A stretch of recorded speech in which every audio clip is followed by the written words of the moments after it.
We do all kinds of procedures in PM&R. As I mentioned, the electrodiagnostic procedures, the nerve conduction studies, and electromyography. We inject joints, trigger points. We do ultrasound. We do spasticity management. Sometimes we do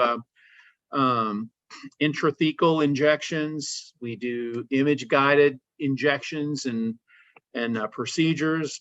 We install spinal cord stimulators and intrathecal pumps for spasticity. We do acupuncture, prolute therapy, platelet-rich plasma, stem cell injections, all kinds of things, all kinds of injections, and of course, OMT if you're a DO. We become very skilled at interpreting all kinds of imaging modalities. We're very good at explaining things to patients. You'll find that, I think you'll find that when you interact with PM&R docs, none of them are antisocial or shy. They all are pretty good communicators. They're all very friendly. And part of our job is to communicate things to patients in ways that it makes sense and that they can understand. Now, that's not unique to PM&R, but I like to think that we have extra skill in being able to do that, no matter what the situation is or what the setting might be, even if we're sticking needles in somebody like this guy here. We deal with patients with all different levels of ability and functional compromise.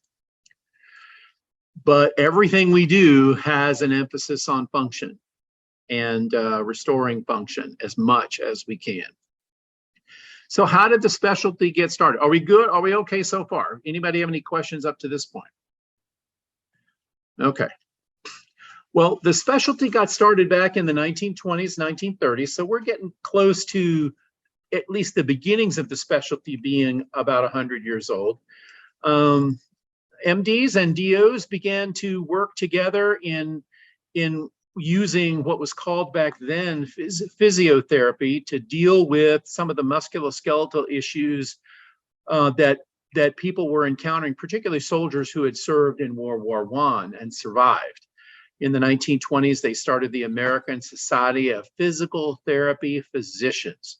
It was physicians who saw that they needed extra expertise in the physical medicine, physical therapy area. And the training programs at that time, like in a lot of specialties, believe it or not, were not residencies, but were actually preceptorships, where you worked with an experienced physician for a period of time to accomplish a set amount of education and skill. And then they would say, okay, you've met all your requirements and you're able to go out and do your own thing.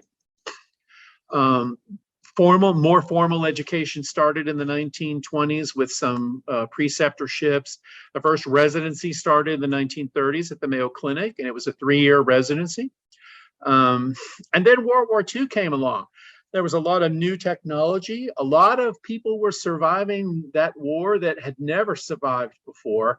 Anybody have an idea as to why there were so many people who had functional issues that really were demanding a level of expertise that only PM&R folks had? That was not the case before. Anybody have any idea what that is? Think about when World War II was, 1940, 41 to actually 41 for the United States to 45. There was a very important medical development that happened in the 1940s. Anybody want to hazard a guess? Penicillin. People were surviving infections that killed them previously. And so we had lots of people coming back. And so there was this very pioneering guy by the name of Howard Rusk, who was a military physician. And the standard treatment for people, for example, who had incurred, for example, severe trauma or amputations or whatever, was to put them on very prolonged bed rest, and or who had big time orthopedic issues. And 2, 3, 4 weeks to 2 or 3 months of bed rest was standard practice. And so he did a little research study with some soldiers who had come back from World War II, and he had a cohort that got standard treatment. He got another cohort where he got them up and moving early, and people thought he was crazy. And in fact, they were so disturbed that he actually was reported to the licensing authorities in the state where he was doing this. And but it turns out, and we all know this now, but the people who he got up and moving did way better than those who didn't, and they had less medical complications, and their recovery functionally and medically was way better. And so he really was a pioneer in PM&R. And if you're a history buff and really want to get into how PM&R really got started and get inside Howard Rust's brain, he wrote a book called A World to Care For. And it's all about how PM&R really was born and how he came up with the idea to do that. So anyway, Howard Rust. So the specialty got its official current name in 1947. It started out as physical medicine. And then after World War II, they added the rehabilitation. And so they couldn't figure out what else to call it. So, there were physical medicine physicians, and now they had this rehab thing. So, all right, we'll just call it physical medicine and rehab. So that's literally how the specialty got its name, and it's still there. We still have it. Anyway, there was a lot of research in the 1950s. That was also the time of the polio pandemic in the United States and actually all over the world. But PM&R docs became known as the ones who could really do something about polio, from a functional standpoint. So we got to be well known from that aspect as well. In the 1980s and 90s, there was an unprecedented growth of the specialty. The size of the specialty literally doubled in 20 years. There are actually 4 main organizations for PM&R physicians. There's the American Academy of PM&R, which is the largest PM&R organization in the world. It's made up of physicians from all over the world with varying degrees of education and training. There's the Association of Academic Physiatrists or Physiatrists. That's for PM&R docs who have some sort of connection, no matter how loose, with a medical school. There's the International Society for Physical and Rehabilitation Medicine. That's a worldwide organization of rehab professionals around the world. There's also the American College of Rehabilitation Medicine, which includes not only physicians, but also rehabilitation professionals. So exercise physiologists, physical therapists, occupational therapists, anybody who has anything to do with the rehabilitation medicine process. And then in 1954, the American Osteopathic College of PM&R was born. And so I hope everybody's a member of AOCPMR on this call. If you're not, you need to be. So anyway, PM&R is a thing that's a specialty that really thinks osteopathically, approaches patients osteopathically, and so the AOCPMR is the organization that really helps us as physiatrists or physiatrist wannabes to network with colleagues who've been through the same training that we have. And you'll find if you go to an AOCPMR meeting, it'll be very welcoming. They will be glad to have you. There's lots of good mentorship available. Usually there are several residency program directors who come to that, or residency faculty. There are a bunch of program directors who are DOs around the country. So it's a great place to meet people and network. These are some pictures that I took in various places. Most of the photos of athletes are people that I've taken photos of, most of whom I've taken care of. It's somewhere either in the Olympics or the Paralympics in various places. So in our specialty, we do patient care for, like I said, people of all ages, all physical impairments, multiple diagnoses. I've had patients with 35 diagnoses, and I've had patients with 1 and anything in between. Some of our patients, we do a one-time consult and that's it.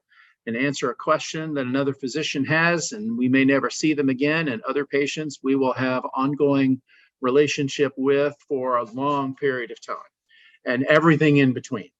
But in all of those cases, we're really, no matter what we do, no matter what service we provide, we're thinking about function for that particular person.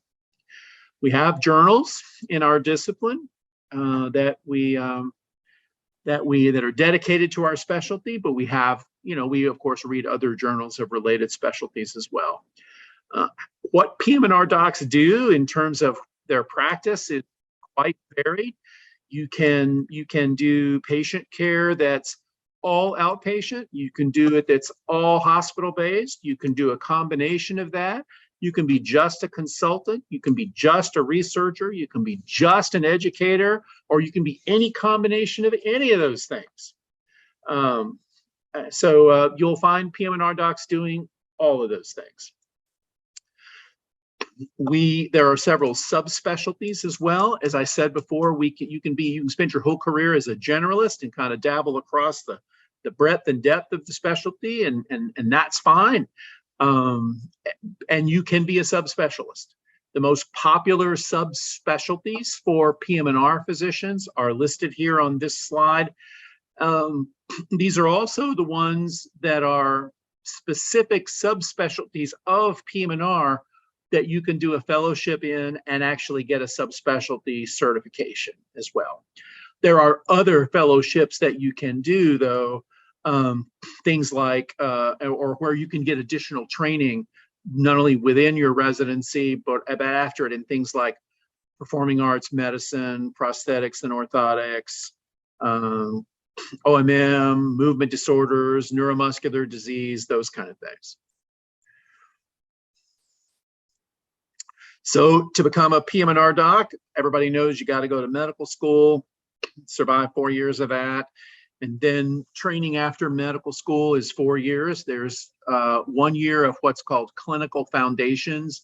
It's basically like a rotating internship or a transitional year or whatever.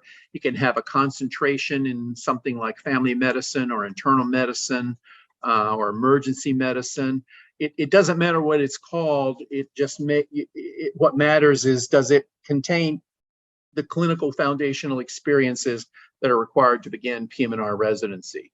Most PM&R residencies are the 1+3 kind of deal, but there are some that take that clinical foundational year and integrate it into a total 4-year program. And there are almost 100 residency programs right now. It's in the high 80s right now. Some residency programs have advanced degrees as well. So while you're having the fun of being a resident, you can also work on an advanced degree.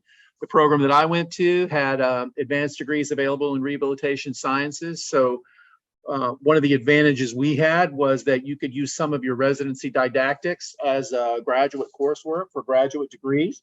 And so probably a third of us ended up with a graduate degree also at the time we finished our residency training. And then about 6 out of 10 residents, when they finish their residency, end up doing a fellowship of some sort. And the fellowships that most PM&R docs do are anywhere from 1 to 3 years. Most commonly they are 1 year, but some are 2 or 3, depending upon the subspecialty that they pick. So here are some pictures I have taken at Olympic venues that I've been at as a team physician. The very first Olympics that I went to was in Atlanta in 1996. I was the assistant medical director for the yachting venue. And that was the little pin that we had there that we got. You can get all kinds of cute tchotchkes when you go to the Olympics or the Paralympics. These are some photos from Olympic events that I've been to. The top 2 are from the sailing venue in Great Britain in 2012. I worked that venue. I was a competitive sailor before I went to medical school. So they really like, if you can, to have physicians who have a background in the sport that they're, that they're taking care of. And you never know who you'll see at the Olympics. So here are some photos of some folks I I think you'll recognize both of those people on the bottom row there. I took those with a telephoto lens. I didn't get, very close to them, but I did see them. So there's a bunch of PM&R residencies. As I said, there are the categorical and advanced ones. That does have some implications for match, because if you apply for both kinds of programs at the same time. So if you apply for a 4-year program, you apply in your 4th year of medical school to begin residency.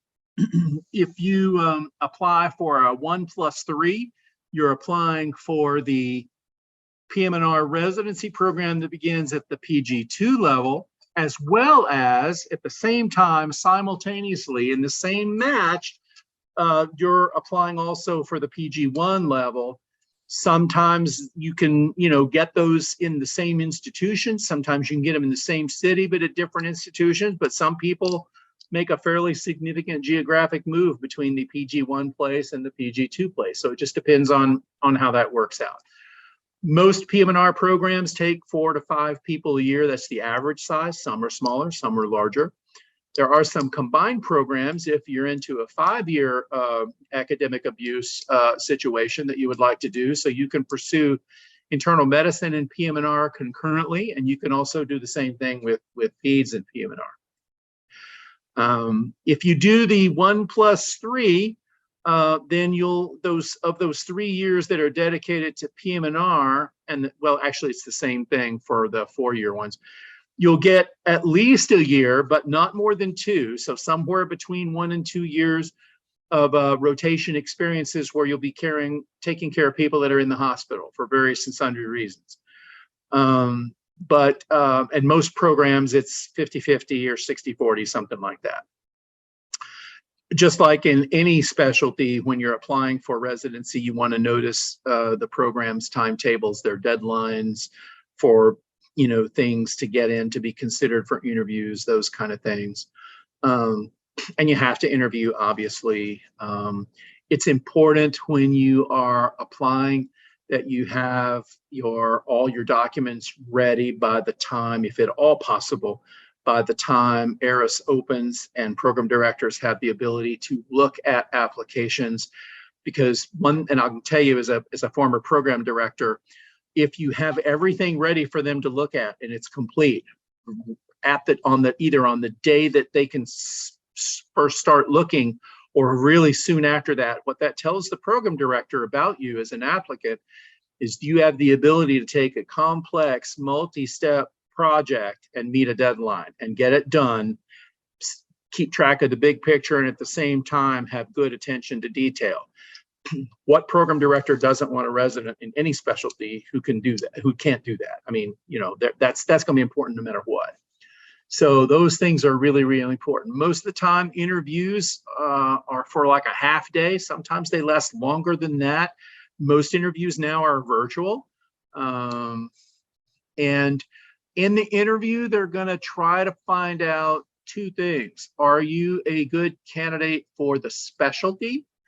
And are you a good candidate or going to be a good fit potentially for their program? You could be a great fit for the specialty, but not necessarily a great fit for every single program. So that's kind of what the interview is all about. And that's the other thing that they're going to want to learn about when you write your personal statement. And if y'all want, I can give you some guidance maybe in a separate time on how to write a really killer personal statement. And I'm very glad, to do that. But that's not in the scope of what we're trying to do tonight. But anyway, so here's 2021 data in terms of what PM&R program directors really look at and think is important. So this is not my opinion. This is real survey data. So what are they going to look at? They're going to look at how well you did on your PM&R elective. Now, just because even if you didn't do a PM&R elective for whatever reason, that's not a deal breaker in every program, but it might be in some programs. If your medical school has class ranks, they'll look at that. They'll look at recommendation letters that you get, those LORs, and they're going to look particularly at letters, obviously, from PM&R physicians, And within that group, if they know the person, that carries extra weight. If the person trained at the program that you're trying to get into, that carries a lot of extra weight. They will look at reference letters from people who are, if they're not PM&R docs, who are in areas of medicine that are predictive of how well you're going to do in PM&R. So they'll look at things like orthopedics or rheumatology or radiology or sports medicine or internal medicine in some critical care experience, because PM&R docs take care of people who are really sick as well. They'll look at your licensing exam scores. Now, the good news is in virtually every PM&R residency, all you have to do is take COMLEX. So that's wonderful news for us as DO applicants. You know, that's a wonderful thing. Did you get any awards in medical school? They like that because there's not any particular award, but I'll tell you the ones that are becoming more and more important are the Gold Humanism Honor Society, and in the osteopathic world, Sigma Sigma Phi, and things like, you know, Student Doctor of the Year, or, you know, those kind of things, and people who have demonstrated leadership experiences, whether it be in medical school or otherwise. Obviously, they will look at your MSPE, which used to be called the Dean's Letter. Research is getting more and more important, and I'll show you some data in just a moment in terms of how important that is. It's not a deal breaker, but it's getting more and more important. Not necessarily research in the area of PM&R, but just the research process. And they'll look at your grades on your transcript. They'll look at things like how you did in the musculoskeletal curriculum, how you did in neuro, how you did in psych, how you did in anatomy. PM&R is a very anatomy intense specialty. They'll look at how you did in your clinical skills courses, you know, those kind of things. So that's kind of what PM&R program directors look at. So here's match program data from last year. The average or the typical matching applicant in PM&R applied to 12.9 programs, okay? Fascinates me that you can apply to 0.9 programs, but anyway, that's a different kettle of fish. The mean COMLEX level 1 score this last year was 551, where it seems like between 550 and 600 was the sweet spot. Now, I know for some of you, you're thinking, well, wait a minute, COMLEX is pass-fail, and so is UMSMLE. Well, it is, but I want to make sure you understand that when both exams, when they went to pass-fail, they upped the pass point. They made it higher. Be aware of that. Tell people, or if you haven't taken it yet, do not think that it's easier because it's pass-fail, because it's not. It just got harder. It did. I'm just telling you. 80% of the applicants were at the 575 mark, and 90% of the successful applicants, these are successful applicants, were in the 600s. I've put in the USMLE scores there for you if you're for thoroughness and if you're interested in that. They would rather you not have failed any licensing exams. Very few people got into PM&R who had failed a licensing exam. Now, the COMLEX 2 CE still has numerical scores. So keep in mind that the mean COMLEX 2 CE score is 570 with the same sweet spot as the level 1. So if you're going to shoot for a target, that's the target you want to shoot for. Now, that doesn't mean if you don't make a 570, you're not going to get in. But you've got a pretty good shot if you're at 570. Now, what do you have to do if your score is less than 570? Well, that means you got to be, you know, very, very impressive somewhere else in your application. The one cool thing about PM&R program directors is that just like how they treat patients, they look at every single applicant as an individual and a total package. So they look at everything. Wow, does that sound osteopathic or what? And then you can see the research experiences. The average successfully matching applicant had 3 different types of research experience of some sort. That didn't even have to be necessarily in medical school. It could have been as an undergraduate or in graduate school. It didn't have to be in PM&R either. The average successfully matching person had experiences with abstracts or presentations or posters or publications, those kind of things. And between 4 and 5 of those. Now, there are people who got in with less, there are people who got in with none. But again, these are just means. These are just means. Now, and if you want to see the figures for the scope of all of that, just look at the National Residency Match Program's results. They're published. That's where I got this. It's not secret at all. And you can look at that in more detail. They like to see people who have had some sort of experience in the world of work, not necessarily in healthcare, but that's always a bonus if it is. And also they like to see people who've had the experience of providing service to folks where they didn't get paid. It could be volunteering to maybe do sports physicals with an attending, or it could be attendance at or helping at a health fair, or it could be just anything like that, whatever it might happen to be. Might not even be related to to healthcare. Other things they look at when they're looking at your overall academic performance, they don't want any unexplained time intervals. So for example, on your CV, if it says that you got your undergraduate degree, you were in your undergraduate degree between say 2005 and 2009, I'm just making up these numbers. And then medical school from 2011 to 2015. Well, what happened between 2009 and 2011?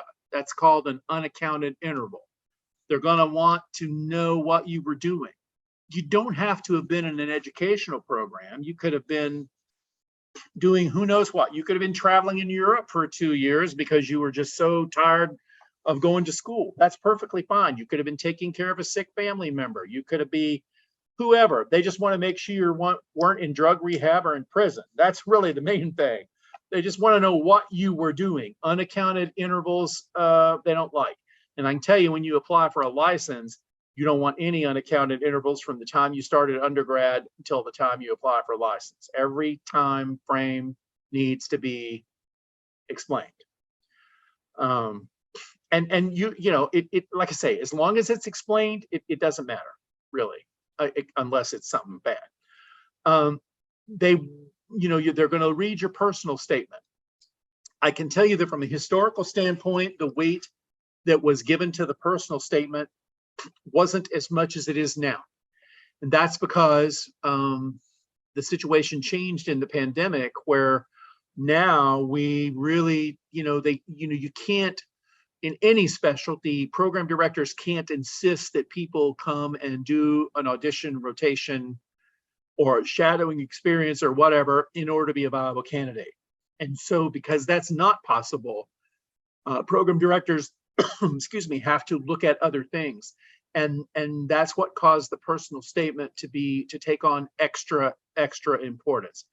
And so, as I said before, if you want me to do something for you guys later in terms of how to do a really good killer personal statement, I'm glad to do that. They want to look at what experiences have you had that show demonstrated leadership. It could have been you were the captain of the soccer team in undergrad. It could be that you were an RA as an undergrad. It could be that you were the president of the PM&R club in med school. Just anything that could be that you were an SGA officer, whatever, as undergrad or med school or whatever, those kind of things.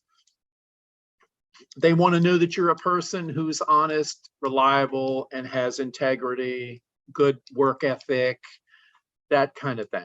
That your interest in the specialty is based on something. That the last thing you want to do is say, well, I'm interested in PM&R because I want to be a sports medicine doc. Well, that's the fastest way I know of to not get an interview. Because what that screams to the program director is you're not interested in PM&R. The fact is, most subspecialists in every specialty do not do their subspecialty full time. And so you need to choose your primary specialty carefully, and you need to be willing to do your primary specialty for the rest of your career. And they want to make sure, particularly in PM&R, that you're doing it for the right reason. PM&R docs do have a special approach to patients and a unique, fairly unique personality profile, and they want to make sure that they don't get people who don't fit that. They want to make sure that you have learned something about the specialty, you know something about it. You can count on, in residency interviews, being asked, so tell me what you know about PM&R. And you better have a damn good, convincing answer. They want to make sure that you communicate really well in writing and orally. And that's another reason why that personal statement takes on a huge level of importance. In terms of how well do you communicate in writing. And if you think about it, when you write the personal statement, you're writing about the thing you know the best, yourself. And so if you can't talk really well in writing about yourself, how in the world are you going to talk really well when you're writing progress notes and medical records and letters to other physicians and so on and so on and so forth? So anyway, I don't want to underscore the importance of those things. Those things really can make someone who's not stellar in some of the other areas really stand out. So if you take a 1 to 5 scale, a Likert scale, with 5 being the thing that's the most important, here is a weighted scale of how important those things are to PM&R program directors, not program directors in every specialty, but PM&R specific. So you can see that the MSPE is 4.4. That's pretty dang important. Licensing scores 4.2.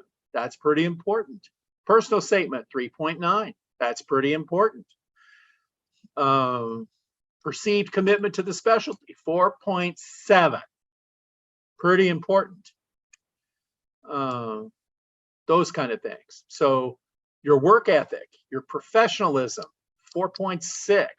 Huge. Huge. I can tell you as a program director, I don't care how brilliant a resident is, if they're an administrative or a professionalism pain in the butt, they're gone. Because I don't have time to screw around with that.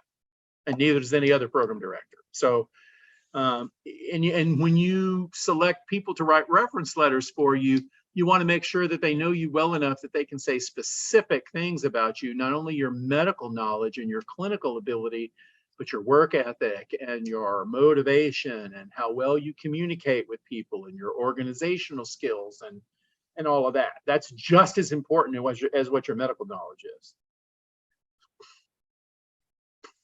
Here are some other things. What kind of, do you have interesting complementary life experiences? How are your interactions with people during that interview? If you do a rotation there, what did the residents think about you? What did the physical and occupational therapist think about you? The nurses that you met, that kind of thing. God forbid if you were flagged for a match violation. That's a 4.8. Of course, that could work against you. So all of these things are, are really important.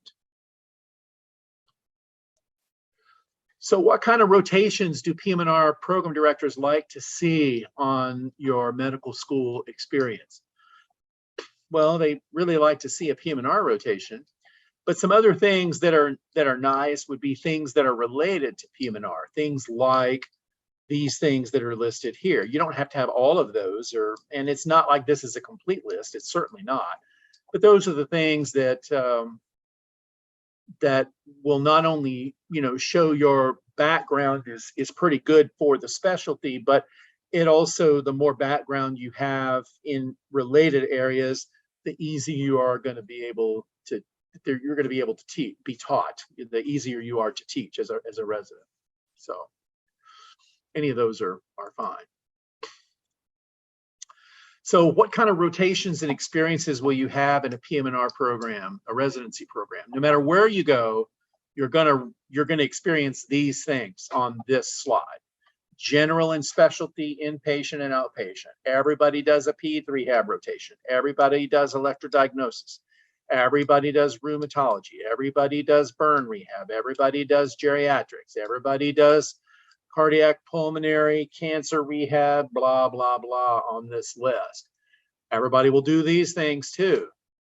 Neuromuscular disease, sports medicine, industrial or occupational rehab, brain injury, spinal cord, orthotics, prosthetics, so on and so forth. Some programs will have more of some of these than others, but all of them will have those things. And then you'll have, every program will have a research requirement of some sort. Some are more robust than others, depending upon what that program, how the program is set up. And then you'll have electives as well that you can do. You'll get to do consults.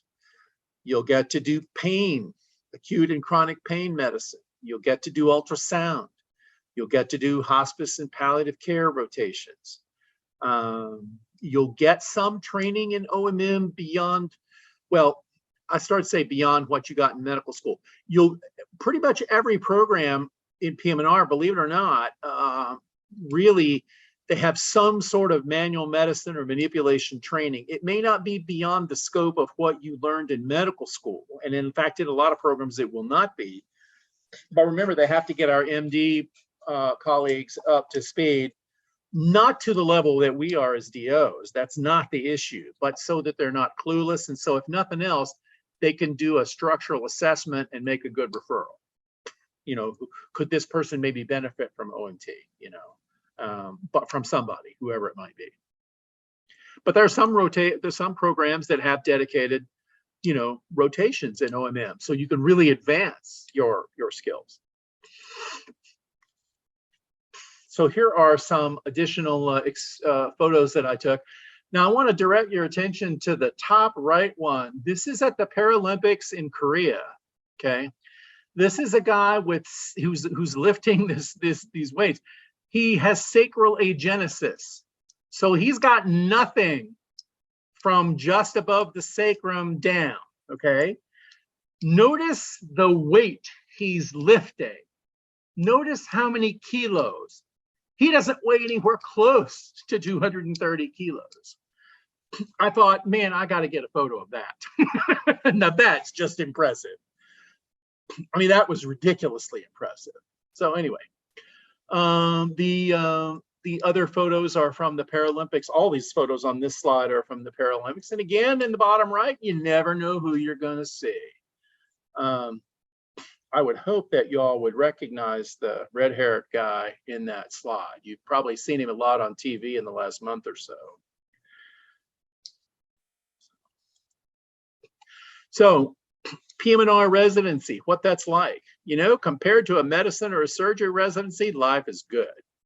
The worst day as a PM&R resident is what a surgical resident would kill for. I'm just saying. So quality of life's pretty good. Usually it's pretty good. You'll be medically managing patients, but you won't have, it won't be a situation where you're like without help or hope of help. Residency call really varies from program to program. Some residencies have in-house call. Most commonly, that'll be 5 to 6 nights a month. Sometimes it's in-house, sometimes it's from home. The program I did, we had no in-house call, not the entire time, which was a glorious thing. The same is true of the program that I started at Michigan State. And that's still the case. Salaries vary depending upon where the program is and by your year of training. But as of this year, the average salary for a PG2 starting in a PM&R residency is between $65,000 and $95,000, and it usually goes up between $1 and $3 grand a year. That does not include benefits, you know, like, you know, insurance and all that other kind of stuff. So just some pictures from different clinical experiences. Now I did include a picture of myself with one of my former patients who's got several gold medals to his name, to his credit. I don't know if you recognize this guy, but he was a speed skater of some notoriety. That's Apollo Ono, actually.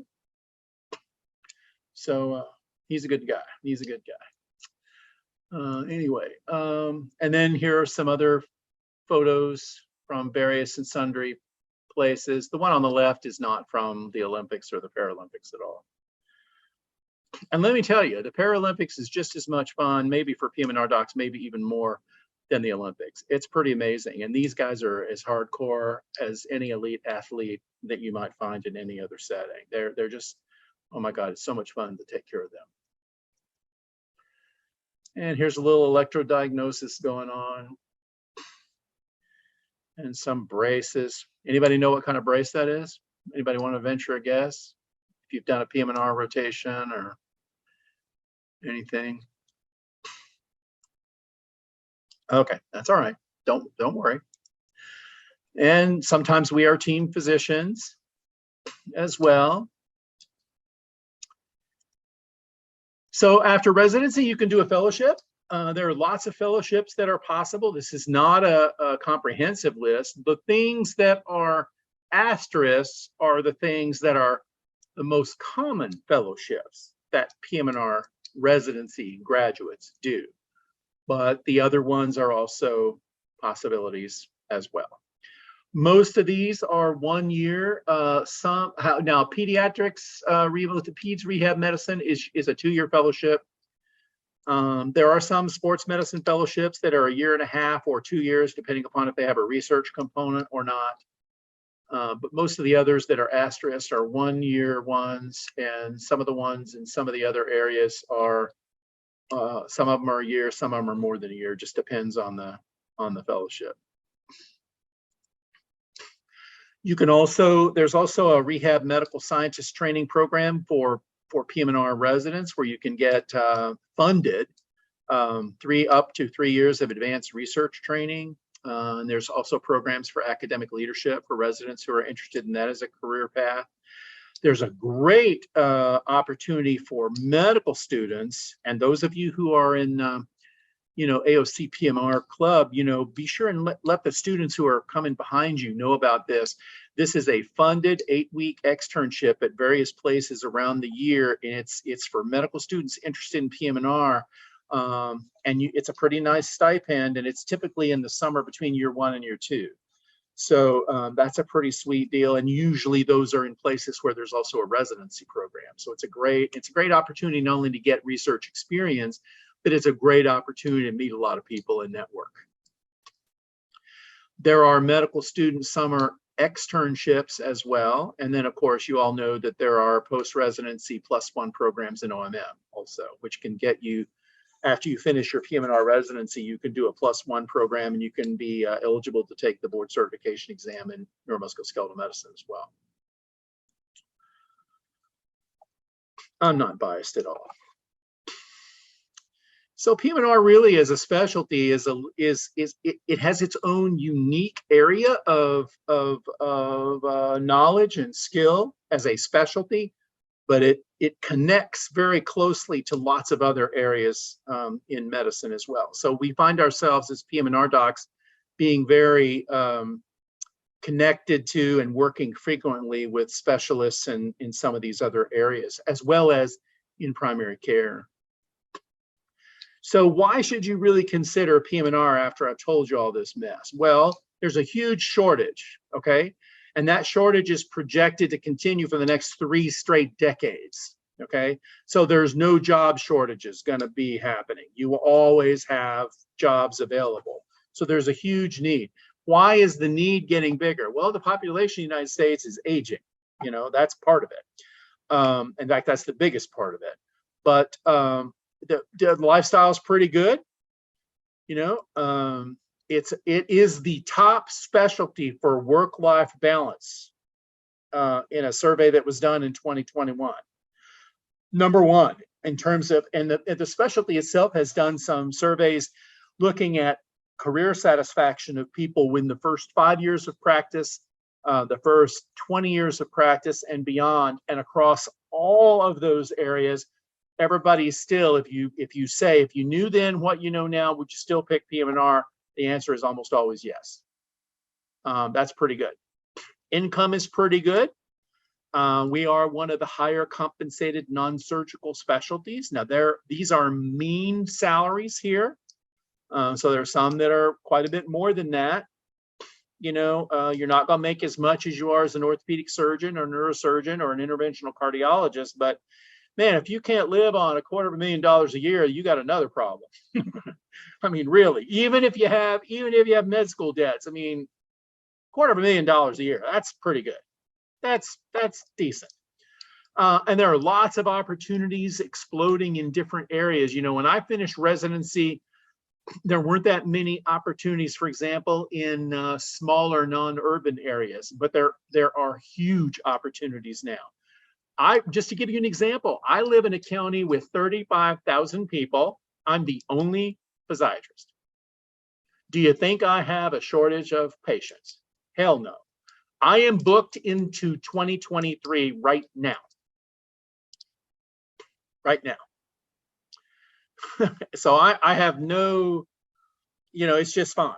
You know, when I got here, I basically went to one medical staff meeting, one medical society meeting, and said, I'm here, I'm a PM&R doc, here's what I can do for you.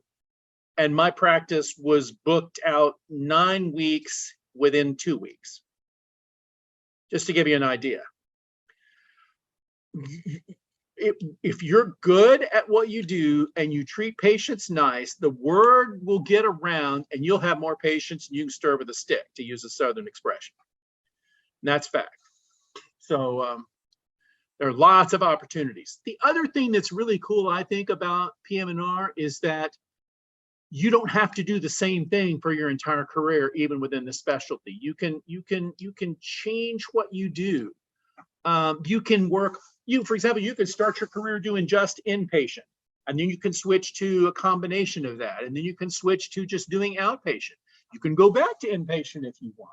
You can add things. You can change things. You can literally morph your practice as your practice develops, as your career develops, as your interests evolve.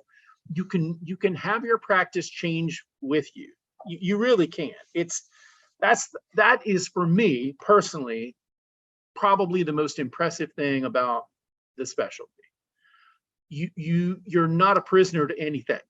So, you know, you may like doing something, but if you try something else and you think, oh my God, this is so much fun, I love doing this, you can add that to your practice and decrease the amount of the other thing, or decide not to do that or whatever, and just keep going.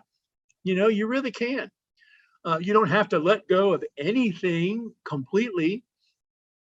I've gone in my career from having 100% inpatient to absolutely no inpatient, everything in between. I've been medical director of a lymphedema clinic, which was a lot of fun. And it's a great, you know, lymphedema is one of those things that, man, if you can get involved with taking care of lymphedema patients, you'll have more patients you can stir with the stick, and it'll also grow the rest of your practice. You know, most physicians just don't know what to do with lymphedema, and that's fact. And lymphedema is pretty dang common. And, you know, if you have a functional oriented approach and a good medical background, you can do a lot of good for these people in terms of quality of life that other specialties, they just don't know where to start. They just don't.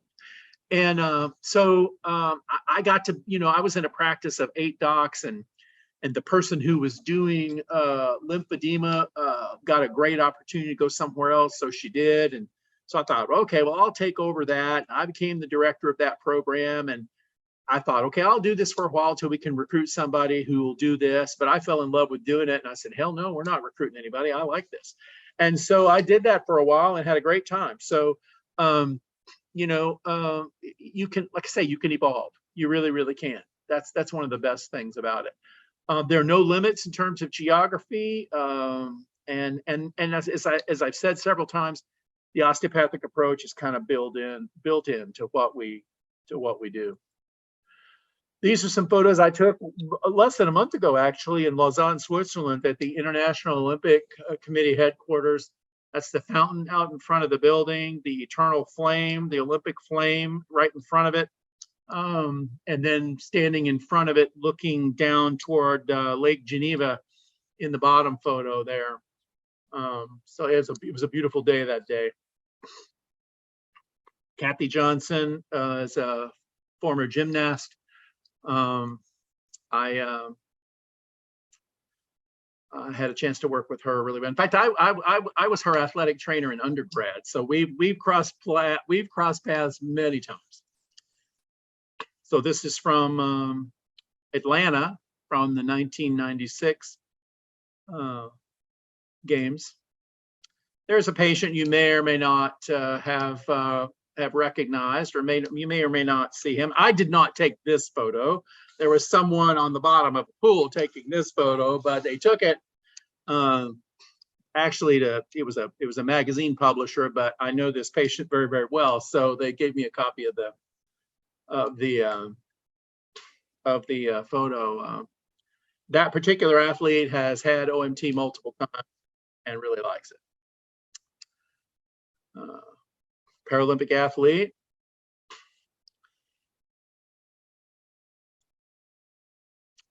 Wheelchair basketball, hardcore.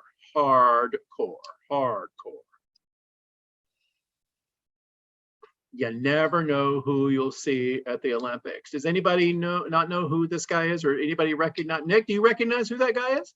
You look like you might, but I'm not sure. All the bells are ringing, but the name's not coming to my mouth. Oh God. That guy's name is Mahmoud Ahmadinejad. Oh man.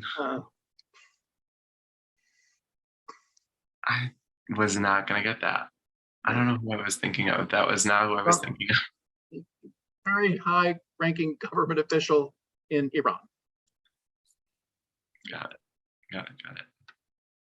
Another Paralympic athlete. And another one. This photo I actually took when I was a resident. As a matter of fact, I was covering that particular event, wheelchair. It was a regional Paralympic competition. This was the venue at a Olympic and Paralympic games, our medical venue. We had our own dedicated CT scanner, which was nice. And that's the venue. Again, just a different view. That was in England, actually. And there we are out on the lake, the sailing venue. You know, when you're a team physician for the yachting team, they make you go out in a boat on a lake so that you can be close to the patients in case they have an issue. You have to wear sunglasses and you have to stay hydrated. It's the most awful thing you can imagine, being out. What a tough shift, Dr. Wieting. It is awful. It's just awful. It's just awful. I don't recommend you ever do yachting because it's just awful. It's just awful what we have to do. But someone's got to do it. Someone's got to do it. Take care of these people. Is that your shot? It actually is, as a matter of fact. Nice. Yeah. That's a great one. So, my that's dad. What I got. That's awesome. I hope that that has been interesting to you. I hope you learned something you didn't know. If you have any questions, I'm certainly glad to answer them. Thank you, Dr. Wieting. My pleasure. My pleasure. I hope I didn't go too long. I don't think I went too terribly long. About an hour. A little over. Right on time. We're just going to open the floor up for a few minutes. If anybody has any questions. If not, I have one or two questions that we had people send in earlier that I can. Okay, that's great. I don't have anything like coming up right after this or anything. So my time is yours and you've got my undivided attention. So anybody, if you have a question, just shoot it at me and I'll do my best to answer it.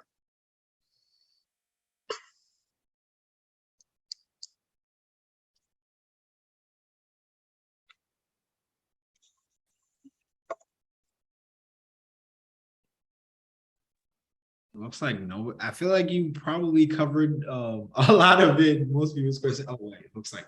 I tried to anticipate what kind of things y'all might be interested in, or that you might ask questions about if I didn't cover it. I did have one question. Yeah, Sorry. absolutely, sure.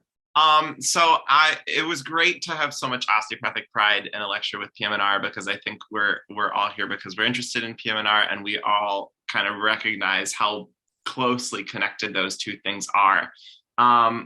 For me, those two things are really closely connected. And when I think about writing my personal statement, I have a really hard time trying to think about writing it about one and not the other. Is there a way to do it effectively, or do I have to be cautious about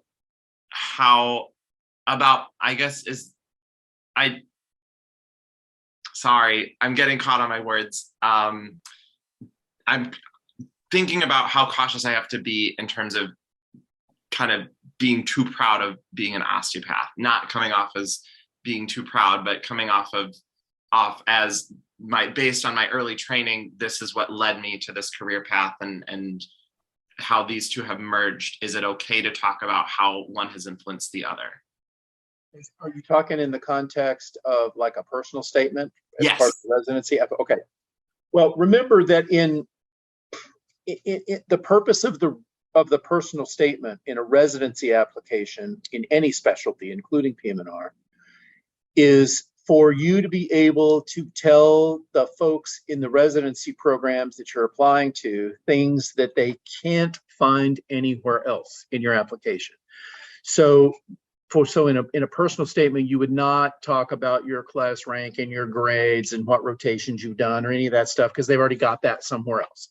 You want to tell programs things about you that they will find interesting and important in making a decision about you as an applicant, but that they can't find anywhere else. And remember, you're talking about yourself, so you're talking about the thing that you know the best, theoretically anyway.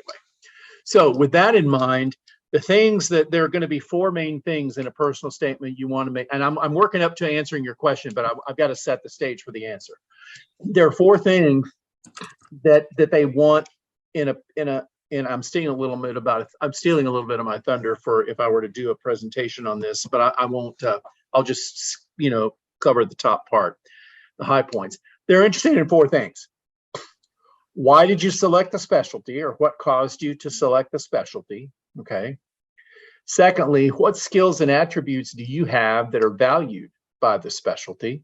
Okay. And those two things actually answer the total question of how good of a fit will you be for the specialty you're trying to get into. And then the third and fourth things are, what are you looking for in a residency program? And what can you bring to a program to strengthen it or help it achieve its mission? Those last two things help program directors figure out how good of a fit you'll be for their specific program. And that's not PM&R specific. That's across all specialties. So to set that stage, bringing it back to PM&R, I think you can, in the context of your osteopathic education, in your personal statement, you can talk about, you can do it wherever you want to in your statement, but when you're talking about how you either selected the specialty or what kind of skills and attributes you have that are valued by the specialty, you can talk about the fact that you have training in manual medicine, you have a knowledge of biomechanics and pathokinesiology, you have been trained with a structure function emphasis, and the fact that those are so interrelated and how they're interrelated. You have been trained with the approach of individualizing care to a patient, and not only providing the medical care that they need, but doing so with an idea or with a mind toward how do we help this person maintain their best quality of life and function. Well, that's PM&R, and that's also osteopathy.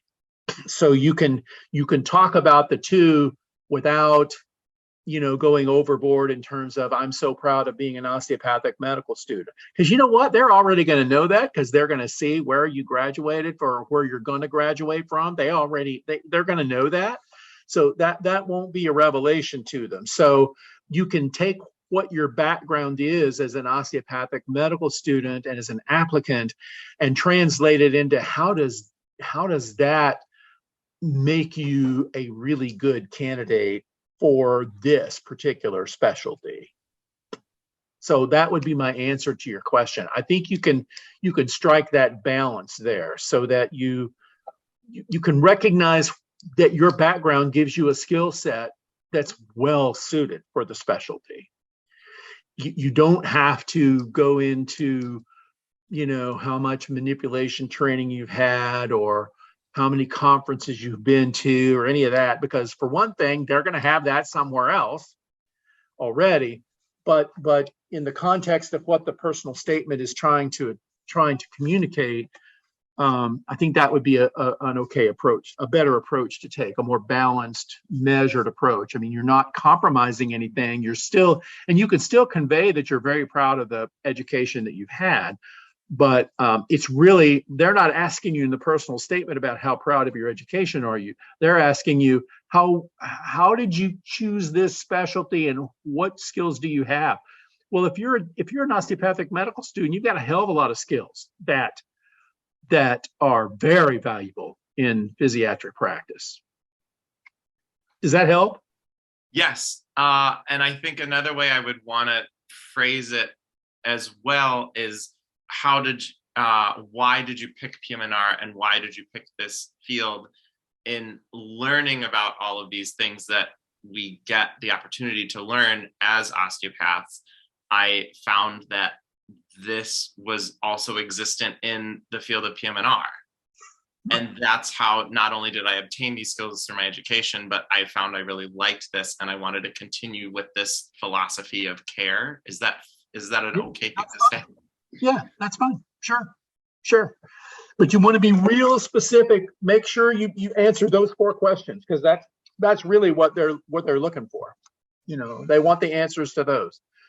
I will make the offer for anybody who's on this call that when you get to the point of putting together your personal statement, if you'd like for me to review it, I'm glad to do that. I will, as I said, I'll give you my email address. And I'm glad to do that. It's not a problem. I review personal statements all the time. But if anybody does have any questions that you think of or whatever, if there's any other way that you think I might be able to help you, I'll give you my email address. It's Michael, Michael, AEL, Wieting, WIETING, at LMUNET.edu. LMUNet, there's no dot in the middle of that. It's all lmunet.edu. But I'll be glad to help you out or answer any questions. So was that okay? Did that answer your question? Okay. All right. Any other questions? Brilliant. Thank you very much. Sure. No problem. Any other questions that anybody has? So how many? Yes. I hear a voice. But Hey, Dr. Lawrence, Eric, and sorry, let me get off my headphones. Is that Eric? Did I hear that right? Can you hear me now? I can hear you perfectly now. Hey, Dr. I was wondering, so I'm thinking about going to conferences. The conferences my school doesn't pay for. Do you think it's worth going to the big AAPM&R conference in February, even though it's around what do you think about the cost benefit analysis of it's around $400, I think, for students? Is it well worth the connections I'm going to make to go to that, especially if it's around home? Are you talking about the American Academy of PM&R? Because their meeting is usually in the fall. Oh, there's one in February for the it's the AAPM&R or it's the AAP. I was just wondering if that's worth it. The AAP. Yeah. Yeah, the AAP's meeting is a smaller meeting. The AAPM&R is a huge meeting. It's ginormous. The AAP's meeting is way smaller because and there's a lot of people who are members of the AAP who are also members of the AAPM&R. But I'll tell you, it's a smaller meeting. All of those meetings have something in their programming for residents and for medical students. The nice thing about the AAP meeting is that it is smaller, so it's easier to see people and meet them. The program directors have a program director meeting at the AAP meeting. So they're all there. Well, not all, but the vast majority of them will be there. So that's not a bad thing. And so it's a great opportunity to meet people and network, that kind of thing. The AOCPMR's, their meeting is also a great opportunity to do that. So I think going to a meeting, whichever one you go to, is good for a couple of reasons, at least one meeting. And let me tell you why. First of all, it helps you reaffirm the decision that you're considering as either the right decision, or maybe you need to consider something else. And either way, you're further ahead. It allows you to meet people in the specialty and help you do that.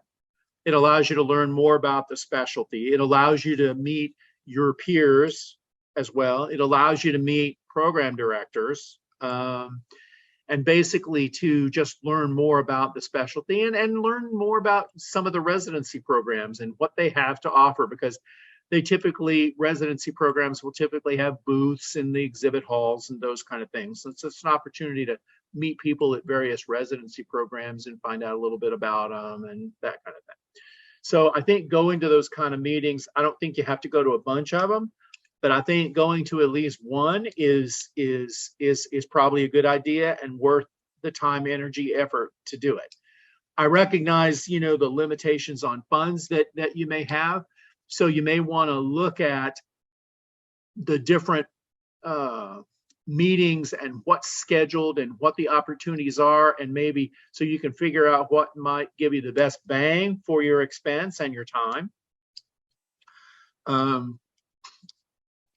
So that's my kind of overall answer that doesn't have any personal biases in it. Okay. But now, in the spirit of transparency, I will tell you that I do have a bias in the answer to your question. If I were choosing between, and please understand, I'm a member of all three of those organizations, and I have nothing bad to say about any of them. But I'll just be really honest with you, Eric, and tell you that I think if it were me choosing, and I'm not trying to influence you, I'm just telling you where my biases are, I would choose one of the smaller meetings because it's easier to meet more people in less time with less effort if the crowd is smaller. Now, I love going to the American Academy of PM&R, and I got lots of friends who go there, and I've done a lot of networking and stuff earlier in my career there as well. So I can't say anything bad, but that meeting will have a few thousand PM&R physicians, whereas the other two will have a fraction of that. So, but that's my personal bias. Okay, but there is no bad choice to make. Any of them would be fine. And if I were you, I'd be looking at, given the limited funds I have as a medical student, how much damn money do I have? I mean, if the American Academy of PM&R is meeting in Hawaii, I'm probably not going to Hawaii because it's too damn expensive to get to Hawaii, unless of course you have family in Hawaii that you can stay with, and then that's a whole different kettle of fish. But my point is, you do have to think about, you do have to balance, the money and the time and when it is and where it is and how much it costs to get there and be there and all that kind of stuff too. But I do think at least going to at least one meeting is helpful. Yeah. Does that help? Thank you so much. Yeah, that really helps a lot. Thank you. Sure. I'll do a little commercial for AOCPMR. That's a great place to submit a poster if you do a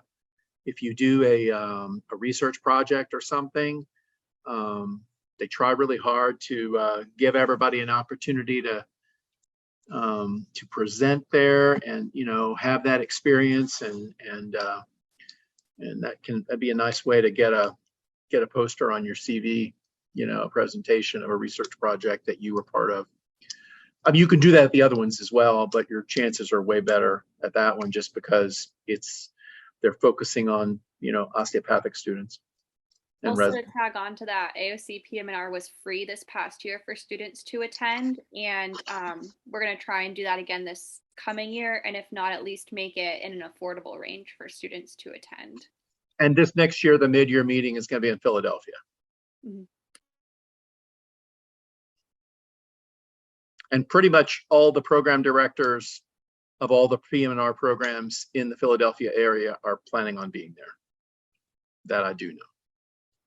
And there'll be some others too. There'll be some from New York. The Harvard program will be represented there. There'll be several other programs there.